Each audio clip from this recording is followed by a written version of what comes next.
Salam hormatly vatandaşlar. Sizin bilen yine de devlet lideri Murat Kurbanov. Şu günler 20. iyundan 15. iyula çelli şol aralıkta BMJ'nin yani bütün dünya milletler kurumasının yığınağı adam hukukları boyunca Genişinin 47. meclisine Ceneva'da geçiriliyor. Yine şu mecliste adatça şu siyasede ikinci, üçüncü, dördüncü yani obunuk meseleler ara alınıp maslahatlaşıyor. Türkmenistan'ın kıyali demokratik değil yurtta adam hukukunun bozulmağı elbette yönü bir siyasi ara alınıp maslahatlaşıyor. Yine şunun için biz 8. iyulda Perşembe günü saat 10'dan 17'ye çelli Ceneva Milli Palası'nın önünde protest kuruluyor.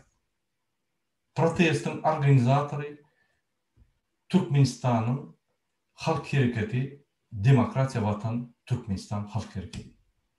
Yine şu protesta biz sizin hemmenizi çağırıyoruz. Aktivistler, parti hareketlerin kurulmaları, küçük toparların kurulmaları, yöne gраждан aktivistler, yöne Türkmenistanlar, правозащитный organizasyonu yani adam hukukunu koruyan kurulmalar, Geldi Kerizov, Tohbattuğlu, Teyacun Begmerva, sizin barınızı şöyle çağırıyor. Maksat neymiş şu protestin? Esası maksadı geçirilecek 48. Genişin yani BMJ'nin adam hukukunu koruyan Genişinin 48. siyaseti yine 15. sentyabrdan 31. sentyabra çelli New York'ta geçiyor. Yine şu 48. Genişine Türkmenistan'ın meselelerini koşmak için şu yerde bütün dünya halkları kurumlarının üstünü çekmek. Türkmenistan'ın bütün dünya halkları konvensiyalarının bozuşunu belki bütün dünya kurumlarının üstünü şuna çekmek. Yine şu meseleleri aydıp şu protesta bir gelecek 48. Genişin meclisinde Türkmenistan'daki adam hukuklarını bozulayan soruları ve meseleleri şu yığınının tertibine koşturmak için ediliyor. Protestin esası maksadı. Şunun için biz devlete toparı hemmenizi çağırıyor ve hemme liderler, partiler bizi kollamayı haş ediyor.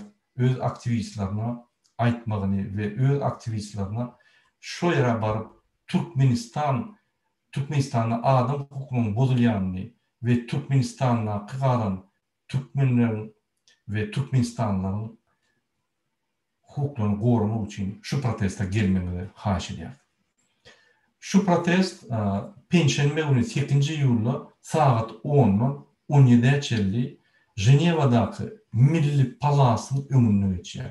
Şu Milli Palas'ta yani Milli Köşkü'nü şu 47. adam hukukunu barada geniş öz meclisini geçirir. Şu BMG'nin yani Birleşen Milletler Kurumatı'nın iyilidir meclisi. Yani şu meclise bir hükman Türkmenistan'ın adından Türkmenistan'la hukuklarını bozayan, adam hukuklarını bozayan Berdi Muhammedov'un ediyen hem cinayet işlerini aytıp geçeriz. Bundan aşağı Türkmenistan'daki OBS'nin John McGregor'ın ediyen işlerini ve onun yani BMW'nin filiali olan Aşgabat'taki ofisinin yadaylarını aytıp geçeriz. Biz bütün dünya mass media kurumlarını önünden şöyle çağırıp şöyle interview'u veririz. Şunun için hormatlı vatandaşlar, devlete toparı Avrupa'daki birinci protestini Ceneva'daki geçirilen 47. meclisin adam hukuklarını koruyan genişinin önüne geçirir. Hemen şunu gelmemeli haş ediyor. Sağ olun.